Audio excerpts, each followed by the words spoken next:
de volta com o Educador em Entrevista, aqui na companhia da doutora Thaís Caruano. Thaís, obrigado pela participação com a gente. Boa tarde. Boa tarde a todos. É sempre um prazer estar esclarecendo as questões aqui. Bom, Thaís, a gente tem aí vários pontos da reforma. Como é que estão esses pontos? Como é que se deu a reforma? E eu já aproveito a pergunta do Guilherme aí, né, se eles já entram em vigor. Então, a reforma, ela iniciou o projeto dela em dezembro de 2016 e ela já foi aprovada em julho agora de 2017.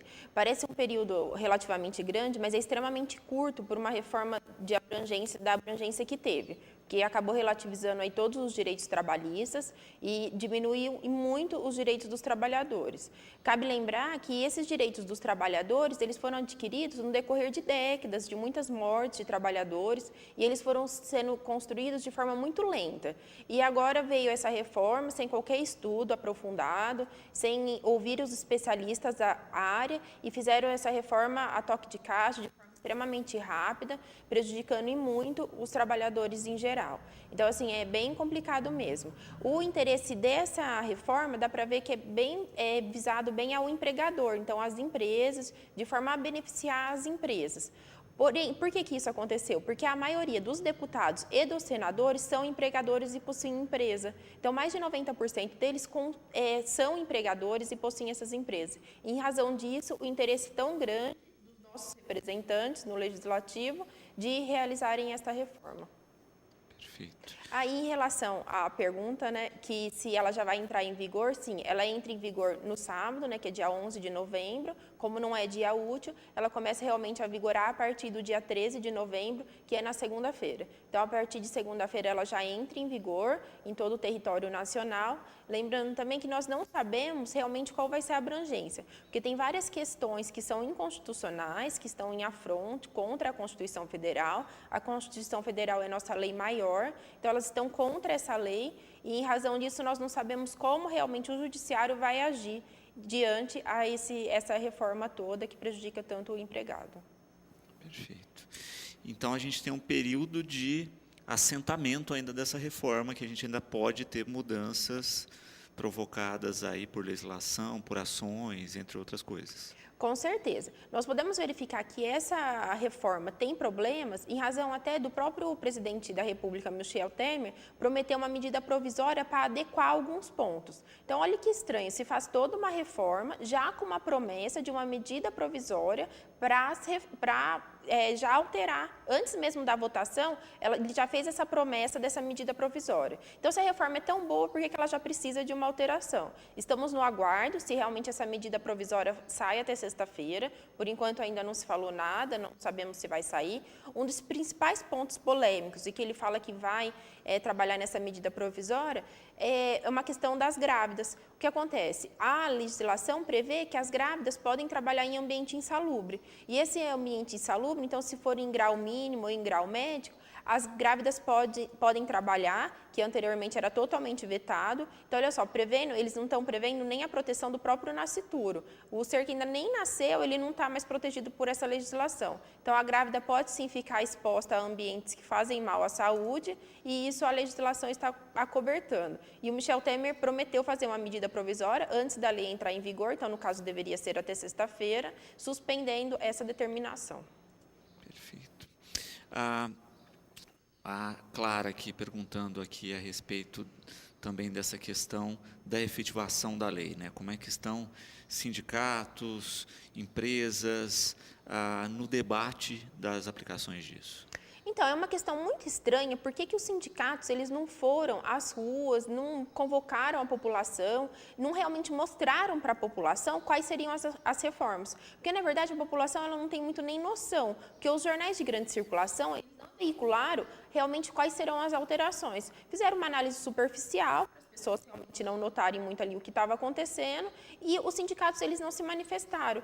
E uma das questões do sindicato, que é uma questão muito assim séria, porque eles vão tirar a contribuição obrigatória para os sindicatos. Todo trabalhador contribuía 1 dia de trabalho por ano para os sindicatos e foram retiradas essas contribuições obrigatórias. Então, os sindicatos também ficaram sem meio de subsistência. E os sindicatos eles são essenciais para uma sociedade. Por quê? Uma organização, né? Eles são organizados para defender o direito dos trabalhadores, dos mais fracos. Então, os que não têm voz, eles acabam se manifestando através dos sindicatos.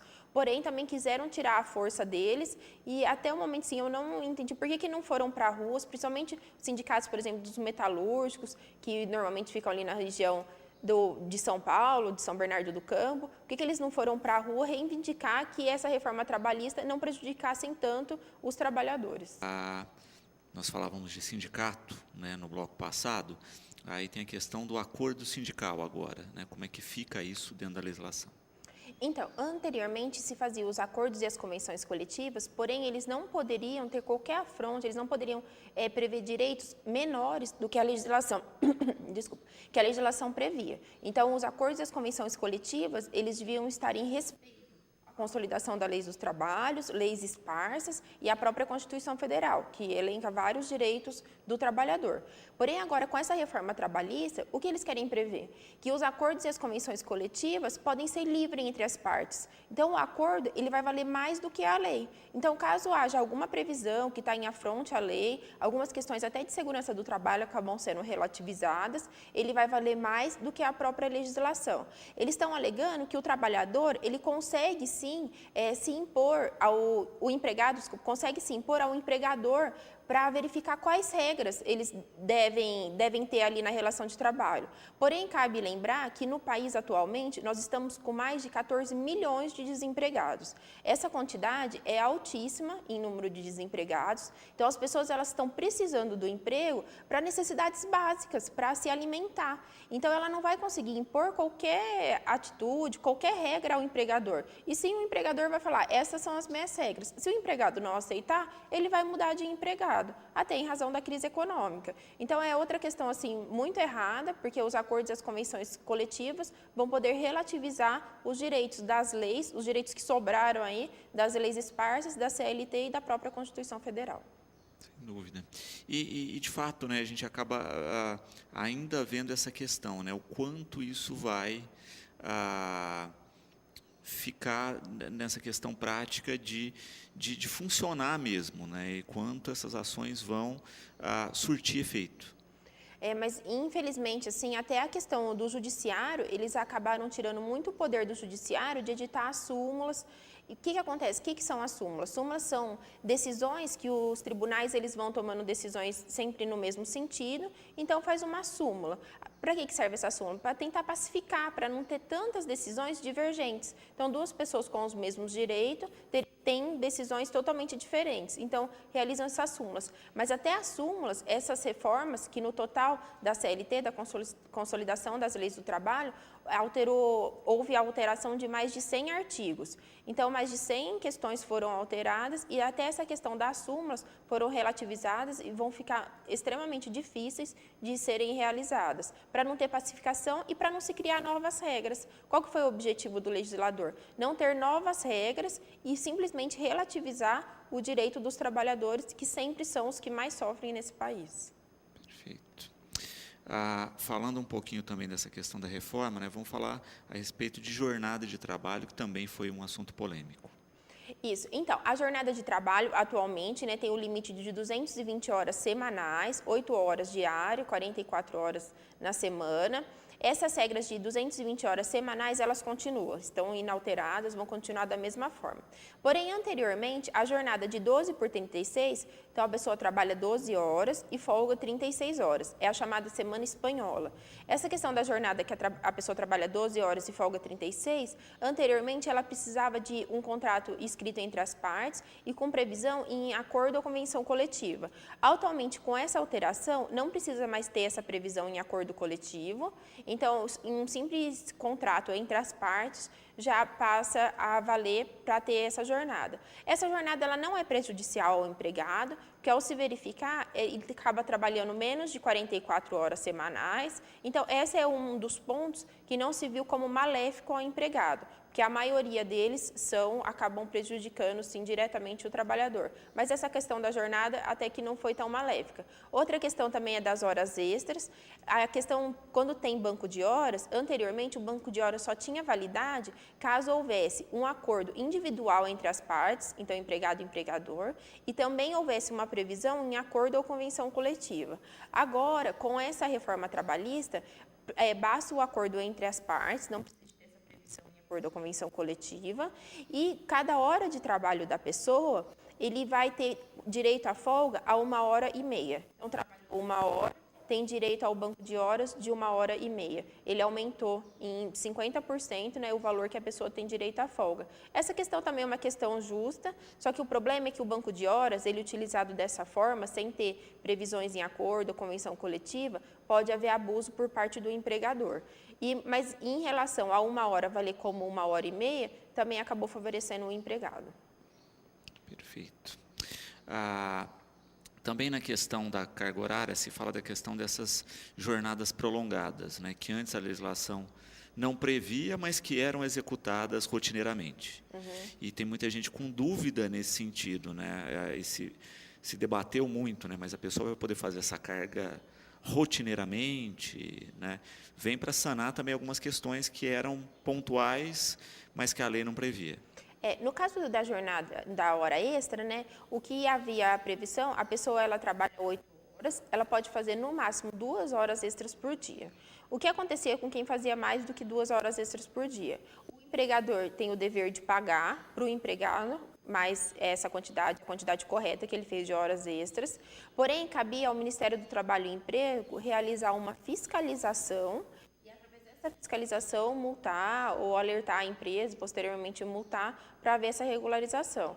Então, essa era a questão. O empregado deveria receber as horas extras e deveria ocorrer essa fiscalização, que também está altamente precária, em razão do número dos funcionários de auditores fiscais, que cabem essa fiscalização, está com um número extremamente reduzido, então também está complicado.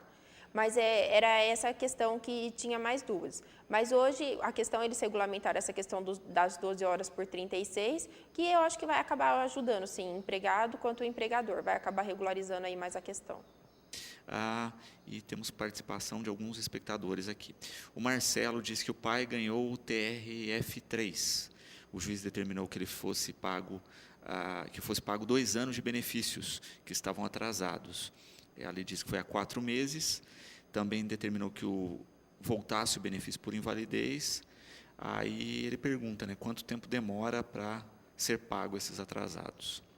No caso do TRF3 não é para demorar tanto, acaba sendo, ele não é tão demorado, mas assim, é em aberto quanto tempo, porque o dinheiro ele tem que ser liberado pelo governo, se for mais de 60 salários mínimos demora mais, porque entra na regra dos precatórios, se for menos de que 60 salários mínimos, é requisição de pequeno valor, é RPV, ele citou que é RPV? Não, né?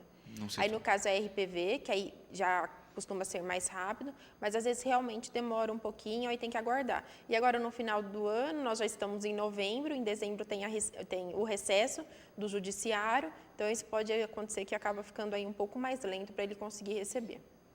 Perfeito. A Beatriz, né, colocando que você disse que os sindicatos metalúrgicos deveriam ter ido para as ruas com a população, ela coloca, talvez você não tenha conhecimento, mas o presidente do sindicato, Reginaldo Sabará, e o dirigente sindical Anderson, com a diretoria dos sindicatos de Batatais e região, estiveram em Brasília participando de uma manifestação, que foi uma manifestação em nível nacional. Então, no caso, eu considero que deveria haver uma mobilização maior. Parabenizo a iniciativa, né, dos dirigentes daqui, dos sindicatos daqui de Batatais, só que outros sindicatos poderiam ter mobilizado, sim, mais a população em geral, os trabalhadores, talvez até parar rodovias importantes do país, como já fizeram tantas vezes, porque essas alterações são muito profundas e os trabalhadores vão senti-las de forma assim, direta e no seu dia a dia mesmo, no cotidiano. Vai diminuir o poder aquisitivo das pessoas, vai influenciar num todo. E, ao meu ver, vai prejudicar o próprio empregador, porque vai diminuir o poder aquisitivo da população. Então, seria interessante eles terem feito talvez uma reforma tributária, diminuir a tributação e não mexer com o direito dos trabalhadores. Mas, voltando à questão dos sindicatos, eu parabenizo, né, as pessoas que tiveram a iniciativa, mas eu acho que a mobilização ela deveria ter sido ainda maior, de forma a amedrontar, a demonstrar para o legislativo a insatisfação da população. Quanto aí, por exemplo, como essa questão das grávidas que eu citei, o Michel Temer prometeu fazer uma medida provisória, até agora não houve essa medida, vamos ver se até sexta-feira sai, porque senão a partir de segunda as grávidas podem começar a trabalhar em ambientes insalubres, que com certeza é prejudicial para a população no geral, porque ao nascer uma criança com deficiência, quem vai pagar todo esse preço é a sociedade como um todo, então devemos proteger as crianças e não expor a ambientes inadequados. Perfeito.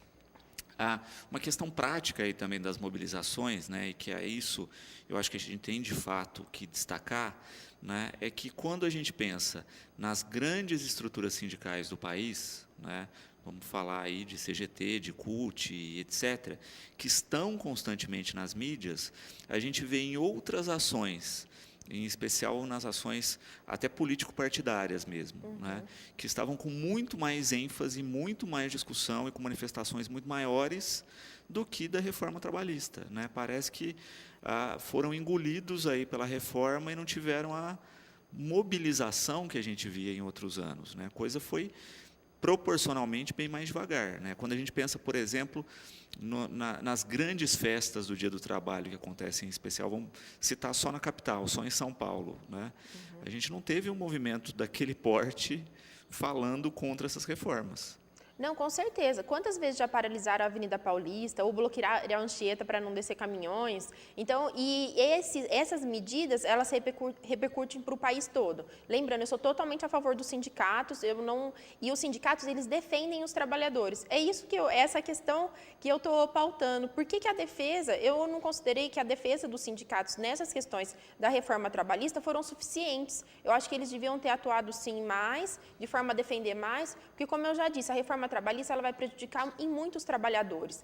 E essa questão e esses direitos trabalhistas, eles foram adquiridos no decorrer de muitos anos. Então, foi uma construção paulatina, devagar, desde a Revolução Industrial, voltando lá atrás. Então, foi uma formação muito demorada, com a morte de muitos trabalhadores, muitas mulheres, muitas crianças trabalhando por horas a fio, muitas vezes morrendo no próprio serviço, e foi construindo essa legislação trabalhista. Então, assim, quem deveria, assim, ter uma análise mínima dessas alterações, vai verificar que a reforma foi muito prejudicial. E alertando também, as grandes mídias não estão falando realmente o que ocorreu dessa reforma, estão tratando de forma totalmente superficial, e o trabalhador ainda não está com a noção aí do que vai acontecer. Nem nós não sabemos ainda realmente o que vai acontecer, porque está tudo muito em aberto, o legislativo ele diminuiu muita força. Qual que era a intenção inicial do legislativo, da Câmara e do Senado? Era acabar mesmo com a Justiça do Trabalho. Só que aí eles acabaram relativizando um pouco e fizeram a reforma dessa forma totalmente prejudicial ao trabalhador. Perfeito. Vamos falar um pouquinho de um item que a gente não tocou ainda, que são férias. Como é que fica a questão das férias na nova legislação? Então, ficou interessante, assim, eles fizeram uma alteração, essa é uma das também que foram, assim, relativas. Agora, a férias, ela pode ser dividida até em 3 períodos. O primeiro período, ele tem que ter, no mínimo, 14 dias. E os outros 2 períodos, eles têm que ter, no mínimo, 5 dias cada um. Anteriormente, a lei anterior, né, a lei atual até, né, porque entra em vigor essa nova lei a partir de segunda-feira, ela previa que as férias poderiam ser divididas em até 3 períodos de no mínimo 10 dias. Então, agora ficou mais relativa a questão dos dias, porque pode ter férias a partir de 5 dias, já podem ser contados como férias. Perfeito. Então, já tem uma clareza a respeito disso e é uma coisa que vai impactar menos do que as outras ações aí que a gente tem visto. Essa até que não foi assim tão prejudicial, né, ao empregado, essa questão das férias, deu uma maior liberdade ao empregado e ao empregador para negociarem essas questões das férias. Então, é até assim, de certa forma, interessante, porque conforme também a necessidade tanto do empregado como do empregador, eles podem relativizar essa questão dos dias das férias. Perfeito. Mais participação de espectadores aqui com a gente, né?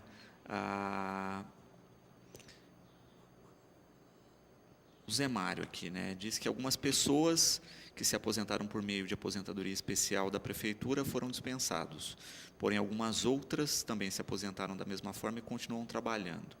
Ele pergunta por que algumas continuam ou não, né? No caso, aí tem a questão do Estatuto do Idoso, né, que permite que aposentado continue trabalhando até os 70. Isso. No caso aí tem que ver a legislação própria da prefeitura, tem que ver se tem uma aposentadoria compulsória, às vezes essa aposentadoria compulsória é até os 70 anos, e tem que ver qual é o regime de contratação. Lembrando que a prefeitura de Batatais, apesar de ter um estatuto e as pessoas terem a estabilidade, tem o recolhimento de FGTS, que ao meu ver relativiza a questão dessa estabilidade, porque só tem direito aos depósitos de FGTS quem não possui estabilidade. Então teria que ver qual o regime de contratação dos funcionários que foram desligados, se poderia ou não haver esse desligamento, para verificar aí a legalidade. E a lei também, às vezes, prevê essa questão da aposentadoria compulsória e da obrigatoriedade da pessoa parar de trabalhar conforme determinada idade. Então, tem que ver realmente, caso a caso, qual é a lei que regeu a questão quando a pessoa entrou, qual foi a lei, né, que a lei que vai determinar todo nessas questões que são de funcionários públicos. Então, tem que verificar qual é a lei que regeu para verificar quais realmente são os direitos. E se houve alguma ilegalidade nessa dispensa, e não poderia ter ocorrido, pode pedir a reintegração ao serviço com o pagamento de todos os salários do período aí que ficou sem o trabalho. Mas tem que verificar se é ou não ilegal essa atitude. Perfeito. Enquanto se caracteriza aí essa questão, né, prática da legislação, a gente também tem isso, né? Você tem toda uma gama de leis que se interpõem, né? Então, o que a gente estava falando da aposentadoria, você tem o Estatuto do Idoso que interfere na legislação porque prevê essa questão de continuidade do trabalho, né? Então, tem mais leis que se correlacionam e que, de fato, regem aí essas ações. Com certeza. Com a alteração de uma lei, assim, de grandes proporções, né, como a CLT, que é a Consolidação das Leis do Trabalho, acaba ocorrendo desdobramentos em diversas outras leis. Então, com certeza, isso acaba refletindo no direito do trabalho todo e acaba tendo modificações em vários direitos. Como eu disse, né, nem os grandes estudiosos ainda do direito do trabalho não sabem ainda qual realmente vai ser o reflexo de tudo isso na sociedade, nas relações trabalhistas. Temos que aguardar um pouco para as leis começarem a entrar em vigor, verificarmos quais são os posicionamentos do judiciário, se realmente vão ocorrer as medidas provisórias que o Michel Temer, presidente da República, Michel Temer, prometeu, para verificar realmente como que vão ficar essas alterações. Perfeito. A Cristina, ela é doméstica e não trabalha aos sábados. Porém, ela trabalha em todos os feriados, né? Ela pergunta o que a lei prevê nesse sentido, tem um diferencial de salário em função de trabalhar nos feriados, como é que funciona? Então, no caso, se trabalha, tem que verificar, a questão de trabalhar nos feriados. Pode-se verificar um banco de horas, então tem que verificar quantas horas a doméstica, no caso, está fazendo durante a semana. Se ultrapassar a jornada de 44 horas semanais, aí pode sim, tem que verificar então se o feriado está compensado ou não. Porque, por exemplo, como não trabalha aos sábados, e no sábado podia sim ser trabalhado. Tem que verificar se está trabalhando 40 horas por semana, e essas horas a mais dos feriados acaba sendo um banco de horas, porque a doméstica também pode ter um banco de horas entre a doméstica e o empregador, não precisa ter qualquer convenção, nada. Então, pode-se verificar se nesse banco de horas, essas horas trabalhadas a mais nos feriados, ela acaba sendo compensada pelas horas que trabalha a menos durante a semana, em razão de trabalhar só de segunda a sexta. Então, realmente tem que verificar o horário de entrada e saída e verificar como que estão essas questões. E caso ultrapasse a jornada que deveria ser, aí no caso tem direito às horas extras. Perfeito. A Beatriz coloca, né, que no dia da votação da reforma em Brasília haviam 150 mil trabalhadores e que a votação foi cancelada por conta do manifesto, né? Acho que a gente até lembra, né, da questão da mídia aí, que houve inclusive uma invasão em alguns dos ministérios, né, com quebra-quebra, e depois circularam aí pela internet imagens, inclusive, que pessoas responsáveis pela segurança também promoveram quebra-quebra, né? Então, a gente teve aí uma manipulação de ação. Mas vale lembrar, Beatriz, também a questão que foi uma movimentação pontual, né? A gente viu pouca ação quando a gente pensa das outras manifestações que o país já teve nesse período, né? Manifestações, inclusive, localizadas, manifestação em capitais. E se a gente compara de novo com o Dia do Trabalho, em que você tem mais de 1 milhão de pessoas nos eventos, né, é pouco, né? Eu acho que a gente tem que começar a cobrar mais posturas. A gente sabe que os sindicatos são uma ferramenta importantíssima para o país, Tem a questão do desconto em folha sindical de todos nós, movimenta milhões, né, anualmente nesse sentido. Então, a gente tem que ter mais postura de defesa nisso. A gente não está comentando aqui dos metalúrgicos, a gente nem citou o sindicato dos metalúrgicos dentro da entrevista, você pode ver depois o reprise nesse sentido, mas uma cobrança dos grandes sindicatos nacionais dessa postura de legislação, né?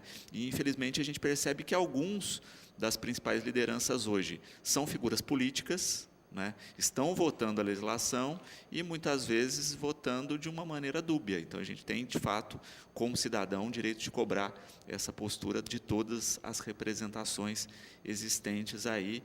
E, de novo, eu reafirmo, né, comparativamente, as manifestações poderiam ter sido muito maiores quando a gente pensa em toda a gama de manifestação que estão havendo nos últimos 3, 4 anos no país, né?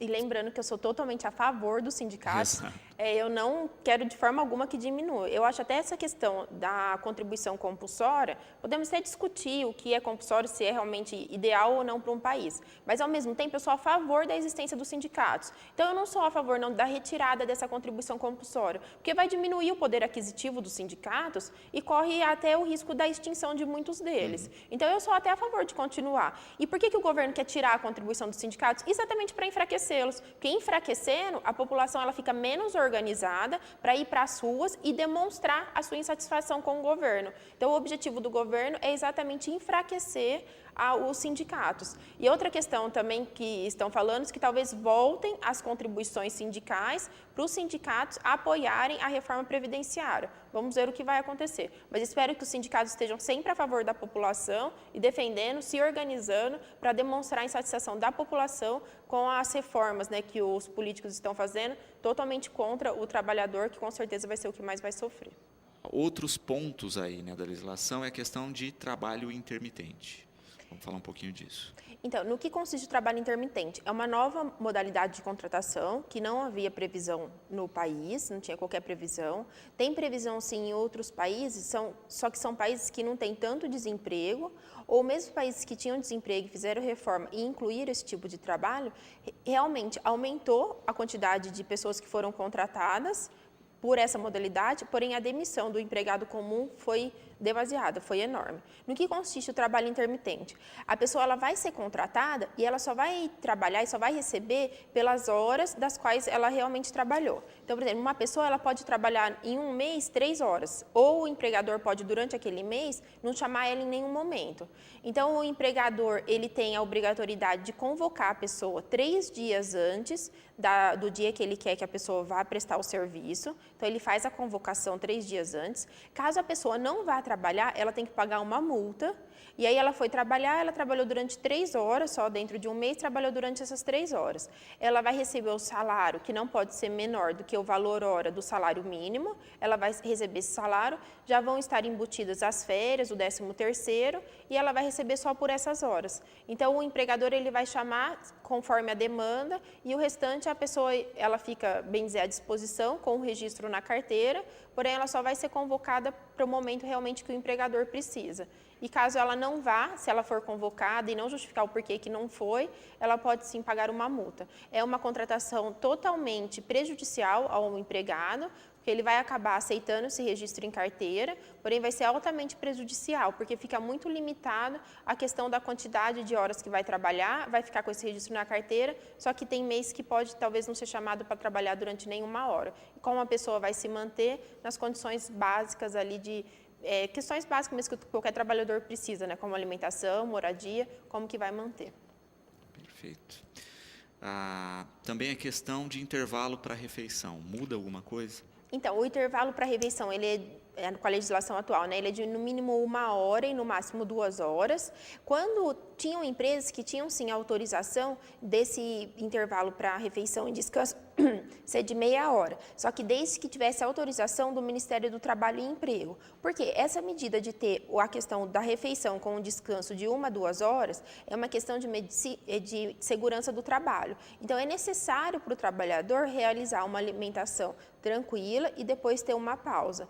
Mas o que acontece é que eles querem reduzir, então a empresa vai ter essa autorização de redução para meia hora. Então, em meia hora, a pessoa vai se alimentar e já ter o descanso, tudo dentro desse período, e já voltar à jornada de trabalho. Também é visto como prejudicial ao trabalhador, porque muitas vezes é um trabalho físico pesado e não houve nem ali um momento de uma digestão mesmo, para a pessoa já retornar às suas atividades. Outra questão também é que antes, se, por exemplo, a pessoa tinha direito a 1 hora, né, no caso, para refeição e descanso. Caso a empresa fornecesse apenas meia hora, o empregador deveria pagar essa 1 hora como hora extra. Agora não, em razão disso, fornecendo, mesmo que seja parte do intervalo, o que a empresa vai pagar de hora extra é só o que ficou ali faltante. Perfeito.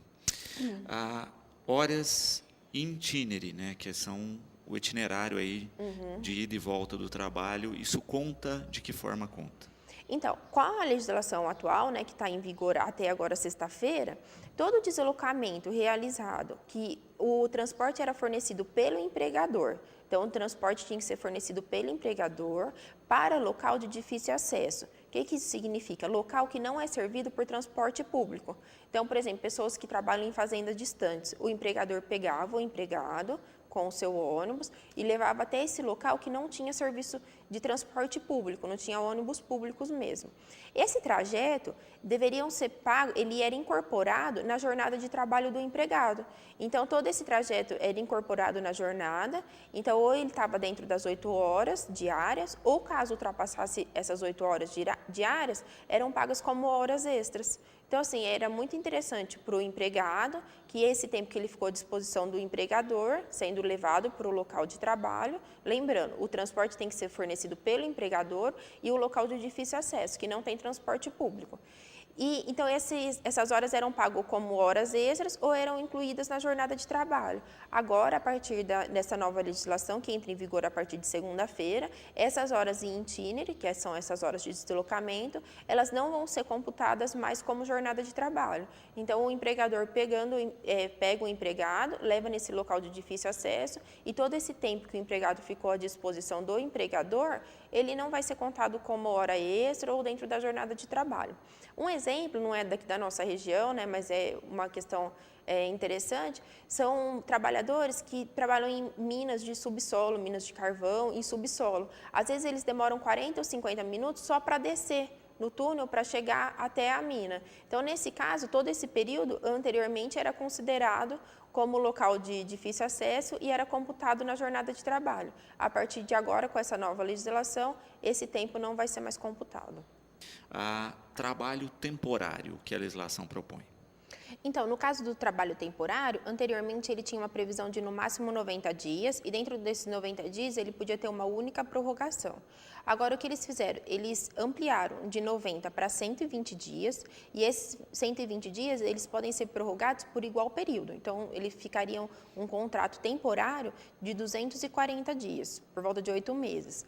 Então, o trabalho temporário, qual que seria a proposta dele? É conhecer mesmo o trabalhador, verificar qual é o trabalhador, o que está acontecendo ali. Então, esse período de 240 dias, ele acaba ficando muito estendido e quando ele é demitido, ele acaba tendo menos direitos do que o trabalhador por prazo indeterminado. Então, no caso, esse contrato, ele acaba sendo prejudicial para o trabalhador, porque no caso, quando ele é contratado por um tempo já específico, mesmo que sejam 240 dias por volta de 8 meses, ele acaba sendo prejudicado porque na hora da demissão ele vai ter os direitos dele ali relativizados. Ele não vai ter direito à multa dos 40% e nem ao aviso prévio. Então ele acaba tendo os direitos relativizados e com certeza prejudicando o empregado de forma geral. Também a questão do trabalho em regime temporário. Né? De tempo parcial, desculpa. Isso. O trabalho em regime de tempo parcial, o que acontecia? Atualmente, na lei, no máximo, eram 25 horas por semana. Então, o que acontece? O trabalhador comum, vamos dizer assim, ele trabalha 44 horas por semana, dando 8 horas de segunda a sexta e 4 horas aos sábados. Esse período, né, trabalhando todas essas horas, dá 44 horas por semana. O trabalho em tempo parcial, o que acontece? Ele trabalha 25 horas por semana. E, no caso, ele pode ganhar menos do que o salário mínimo ou menos do que o piso da categoria, desde que respeite o valor hora do salário mínimo. Então, por exemplo, se a pessoa trabalha 25 horas na semana, ela recebe menos do que o salário mínimo, mas ela recebe proporcional a essas horas, com direito a receber o valor da hora do salário mínimo, tem que ser respeitado. Agora, eles querem alterar essas 25 horas e podem trabalhar até 32 horas semanais. Então, eles querem flexibilizar e aumentar esse trabalho por tempo parcial. E as horas extras, elas podem ser até em 6 horas, antes era proibido. Então, pode ter até 6 horas de horas extras, o que também prejudica o empregado, que o empregado ele vai estar ali trabalhando, a jornada vai ficar, mesmo assim vai ficar uma jornada grande, e ele ainda assim vai receber menos do que o salário mínimo. Então, também acaba prejudicando o empregado. Perfeito.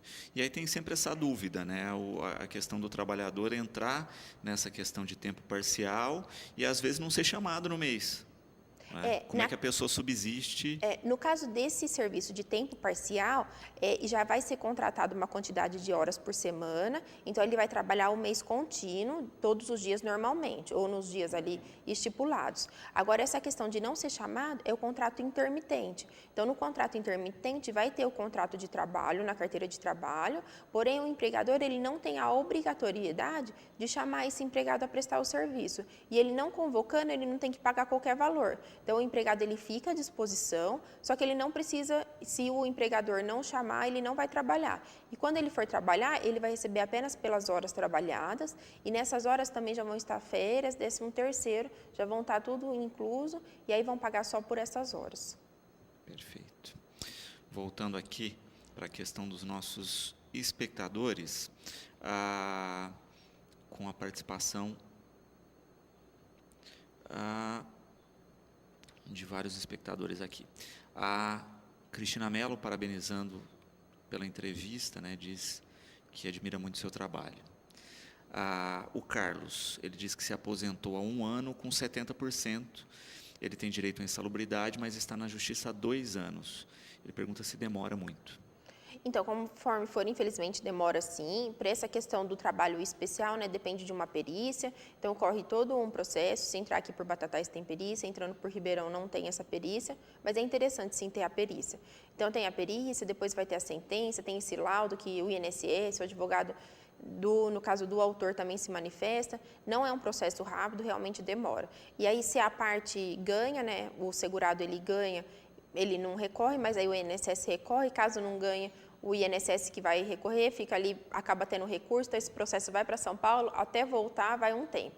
Só que se ele já está aposentado com 70% e depois, caso venha a ganhar o processo e acabe revertendo essa aposentadoria para 100%, esses 30% que ficaram aí de diferença, depois vem como atrasados e com juros e correção. Então, a questão é aguardar mesmo. Os processos atualmente, eles estão um pouco mais rápidos do que comparando com alguns anos atrás, em razão dos processos estarem todos digitais, eles não são mais processos físicos no papel, agora é tudo só pelo computador, as peças são digitalizadas, então acaba sendo um pouco mais rápido, mas infelizmente ainda o nosso judiciário é demorado.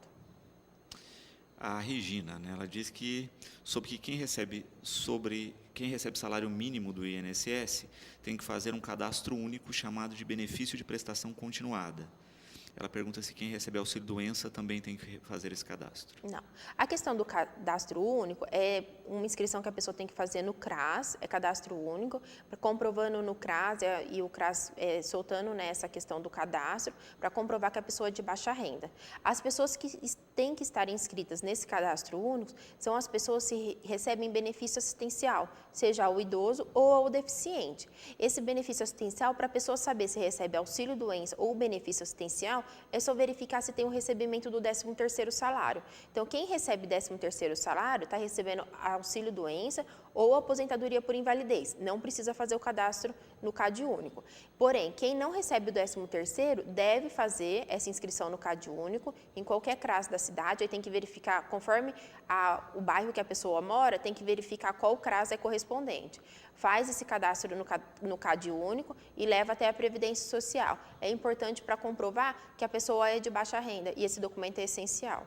A Luciana, ela diz que trabalhou dos 15 aos 18 anos em um projeto, né, municipal.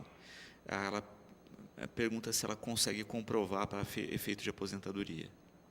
Então, Luciana, tem que verificar qual documentação existe. Pode ser até provas testemunhais, mas tem que verificar se tem alguma documentação para conseguir comprovar esse período. Então, aí, no caso, pode verificar alguma medida, algum tipo de ação para tentar comprovar esse período. Ou através até de uma justificativa administrativa que faz no próprio INSS e tentar aí, incluir esse período para auxiliar na aposentadoria. A Célia diz que tem 8 anos pagos, fez 69 anos de idade. Ela fez uma cirurgia de catarata e glaucoma e perdeu a visão direita. Ela pergunta se tem direito à aposentadoria ou algum benefício. Então, no caso com essa idade, pode-se tentar a aposentadoria por invalidez, caso teve uma redução da capacidade do trabalho que a tornou incapaz. Como tem mais de 65 anos, caso a família seja de baixa renda, pode tentar o benefício assistencial ao idoso, é um salário mínimo e não tem 13º e não pode receber pensão. Ou, então, aí pode tentar verificar se consegue a aposentadoria por invalidez ou mesmo um auxílio-doença em razão da cirurgia, ou tentar esse benefício assistencial ao idoso. Tem que verificar a condição da pessoa, da família como um todo, né, e verificar onde se enquadra. Vilma tem 64 anos, nunca contribuiu. Porém, ela não tem condições aí de saúde de continuar trabalhando. Ela pergunta se tem direito a algum benefício ou aposentadoria. Então, com 64 anos, caso esteja totalmente incapaz para o trabalho, pode tentar o benefício assistencial ao deficiente. Tem que comprovar que é de baixa renda e também tem que comprovar através de relatórios médicos que não tem nenhuma condição de trabalho. Completando 65 anos, tem que comprovar que é de baixa renda. Comprovando que é de baixa renda, quando completar 65 anos, pode ser que o INSS pode considerar de conceder esse benefício assistencial ao idoso, que é um salário mínimo e não tem o 13º. O Márcio, se uma pessoa a caminho do trabalho se acidenta, esse trajeto até o trabalho já conta como se estivesse em serviço? Conta. No caso, o trajeto ele não conta como tempo de serviço para o horário. Então, o trajeto não. Porém, ele se acidentando no caminho para o trabalho é considerado como acidente do trabalho. Sendo considerado como acidente do trabalho, o que muda? Todo o período que a pessoa fica afastada, o empregador deve depositar o FGTS. Então, por exemplo, em razão desse acidente, ficou 1 ano afastado. Durante esse 1 ano, o empregador deve manter os depósitos fundiários do fundo de garantia e quando voltar ao trabalho, então, no caso, a pessoa ela tem que ficar afastada por mais de 15 dias. Então, teve um acidente entre casa e trabalho, teve um acidente, é considerado acidente do trabalho. E, no caso, se a pessoa ficar afastada mais de 15 dias, os primeiros 15 dias o empregador paga.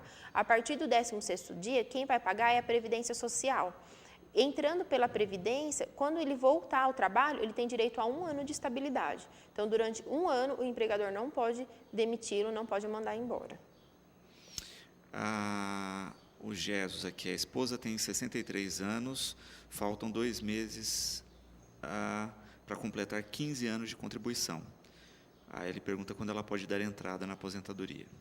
No caso, se quiser, já pode até fazer o agendamento na Previdência, porque o agendamento, se não me engano, já está para maio aqui na cidade de Batatais. Então, como o agendamento está muito longo, já pode fazer, continua fazendo as contribuições e quando for dar entrada no agendamento, fala que precisa alterar a data de entrada de requerimento. Assim já consegue adequar e já começa a dar andamento. Porque como está muito longo para dar entrada nos documentos, né, na Previdência Social, já pode começar a dar andamento com o agendamento. Porque qualquer medida, no caso, quando vai dar entrada em aposentadoria na Previdência Social, o primeiro passo é sempre o agendamento. E esse já pode realizar. Como ela já tem mais de 60 anos e a aposentadoria vai ser por idade, consegue realizar esse agendamento. Perfeito. Bom, falando um pouquinho novamente da legislação, né, a questão dos professores da homologação de contrato, que também está na legislação.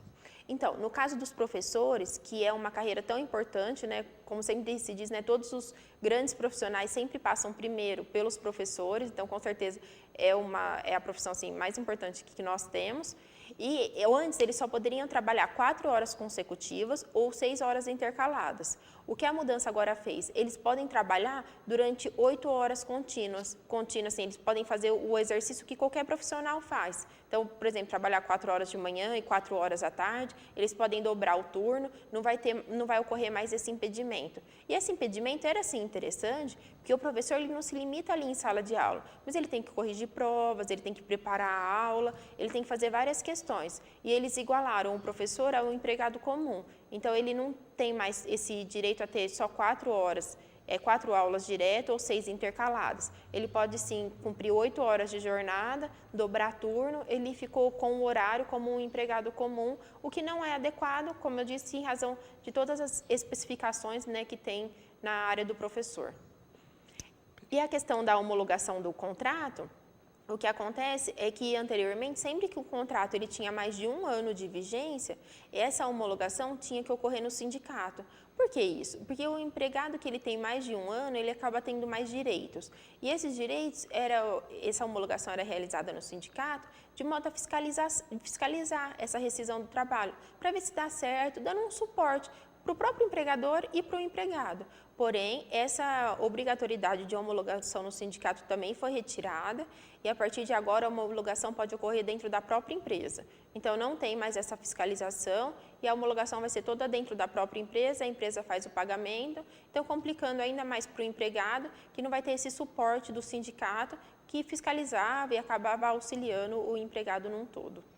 É o que a gente dizia, né? Está cada vez mais tirando a proximidade do trabalhador com o sindicato, né? Seja tirar recursos do sindicato para enfraquecer e tirando as negociações de dentro dos sindicatos. Com certeza, porque os sindicatos, né, ele é extremamente importante num país organizado, numa democracia organizada, porque ele defende os empregados, ele acaba defendendo, ele revisa, ele verifica se está direito ou não, luta por novos direitos aos trabalhadores, e eles estão querendo relativizar totalmente os sindicatos, que com certeza é muito ruim para a sociedade em geral. Perfeito. Como a gente dizia no começo, todas essas questões da nova legislação ainda serão questionadas, né, mas, em tese, está entrando em vigor, aí a gente tem que se adequar em função disso, mas ainda cabe a questão dos recursos e de todas as ações que estão envolvidas, então a gente ainda vai passar por uma turbulência desse período de adequação. Com certeza, não sabemos como vai ficar, a questão ela entra em vigor a partir de segunda-feira, já tem alguns processos querendo a declaração de inconstitucionalidade, tem várias questões já em andamento, não sabemos como os juízes e os tribunais vão se posicionar, porque, como eu disse no início, né, essa votação foi extremamente rápida, então o projeto ele foi apresentado em dezembro de 2016 e a votação já foi finalizada em julho agora de 2017, e esse parece um período assim suficiente, mas não é. Se pegarmos projetos como o Código Civil, que foi alterado, ou o Código de Processo Civil, são projetos que demoram anos e são muito debatidos, o que é necessário para ter uma evolução. Os grandes estudiosos das áreas são chamados, eles acabam opinando, incluindo mesmo artigos, e nesse caso da CLT, as pessoas que o fizeram, dá para ver que não tem um mínimo de conhecimento de como foi formada essa CLT, o que aconteceu, se realmente vai prejudicar ou não o trabalhador, não houve qualquer iniciativa nesse sentido. Eu acho que se queriam auxiliar os empregadores, por que não fizeram uma reforma tributária, que com certeza ia auxiliar mais, porque nossa carga tributária, como é de conhecimento notório de todos, né, é extremamente excessiva e prejudica aí muito também, né, o trabalhador e o empregador, que ele acaba sendo prejudicado em razão dessa grande carga tributária que nós temos no nosso país. Perfeito. Thais, eu quero agradecer a presença aqui com a gente, parabenizar pelas informações, agradecer sempre a atenção que dispensa aqui o programa e esperar aí, né, que algumas questões dessas sejam revistas brevemente para que a gente não tenha os direitos trabalhistas aí afetados por essa mudança e que, no final das contas, os trabalhadores não sejam prejudicados. Com certeza. Espero que os nossos políticos, né, tenham consciência, ou passam a ter, né, que pelo jeito até agora não tiveram, e que haja um mínimo de reflexo para o trabalhador, que já está tão sofrido nesse país com essa crise econômica que está nos acometendo, né? E uma boa tarde a todos. Perfeito. Bom, o programa de hoje vai ficando por aqui. Deixa eu dar alguns recadinhos aqui finais do Educador Entrevista, tá certo? O Maurício encontrou uma CNH em nome de José Jefferson Lima da Silva. CNH de José Jefferson Lima da Silva está com o Maurício, o contato é o 3761-4629, 3761-4629. A família do senhor Argemiro Bueno comunica o seu falecimento hoje pela manhã. O sepultamento ainda será agendado, tá certo? A gente comunica, infelizmente, aí o falecimento do senhor Argemiro Bueno, com sepultamento ainda para ser agendado. O programa de hoje vai ficando por aqui. Lembramos que às 18h30 temos Cidade na TV. Voltamos amanhã, como sempre, logo após o Fique Sabendo, com mais um Educador Entrevista, que conta amanhã com a presença do vereador Sabará. A gente fala um pouquinho também das mudanças sindicais aí que estão acontecendo e da aprovação pela Câmara do feriado da Consciência Negra. Até amanhã.